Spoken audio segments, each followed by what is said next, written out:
learn what's in this indictment? It should come at any moment as soon as the proceeding is complete.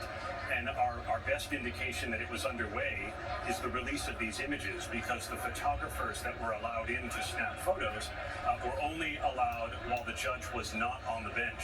So as soon as those photographers were escorted out and were able to show us these pictures, that means the judge is on the bench and the proceeding by now well underway. All the former president has to do is enter his not guilty plea. There may be some housekeeping matters, another being set for a status conference or a motion schedule, and then the judge will formally conclude the proceeding. I'm also struck by one other element in this photo, David. Behind the officers, you would normally see spectators in that first row. I was told that those first row, even two, would be kept empty as something of a buffer between the spectators gallery and the former president, as yet another measure of security. So those members of the public and the press that were allowed. I mean, the back of his head, it is rare that with questions being tossed his way, that the former president would ignore them. But in this moment, he did. Especially with the question that was shouted at him, how did you plead? I mean, I've been in that situation where you just want to say something to get a response, and he's usually pretty predictable. That was a pretty good line to put in the rallying to his defense, but they're doing so around the idea that this process charges, and they will play out over months and months, a year plus. As John Cole pointed out, it could be in the context not just of the Republican Party. False statements. The defendant claimed that he was paying Michael Cohen for legal services performed in 2017. This simply was not true. And it was a false statement that the defendant made month after month in 2017.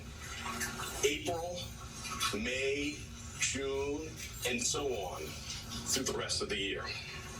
For 9 straight months, the defendant held documents in his hand containing this key lie: that he was paying Michael Cohen for legal services performed in 2017. And he personally signed checks for payments to Michael Cohen for each of these 9 months. In total, the grand jury found there were 34 documents with this critical false statement. Why did Donald Trump repeatedly make these false statements? The evidence will show that he did so to cover up crimes relating to the 2016 election. Donald Trump, executives at the publishing company American Media Incorporated, Mr. Cohen, and others agreed in 2015 to a catch and kill scheme. That is, a scheme to buy and suppress negative information to help Mr. Trump's chance of winning the election. As part of this scheme, Donald Trump and others made 3 payments to people who claimed to have negative information about Mr. Trump. To make these payments, they set up shell companies, and they made yet more false statements, including, for example, in AMI, American Media Incorporated's business records. One of the 3 people that they paid to keep quiet was a woman named Stormy Daniels. Less than 2 weeks before the presidential election, Michael Cohen wired $130,000 to Stormy Daniels' lawyer. That payment was to hide damaging information from the voting public. The participant scheme was illegal. The scheme violated New York election law, which makes it a crime to conspire to promote a candidacy by unlawful means. The $130,000 wire payment exceeded the federal campaign contribution cap, and the false statements in AMI's books violated New York law. That is why Mr. Trump made false statements about his payments to Mr. Cohen. He could not simply say that the payments were a reimbursement for Mr. Cohen's payments to Stormy Daniels. To do so, to make that true statement, would have been to admit a crime.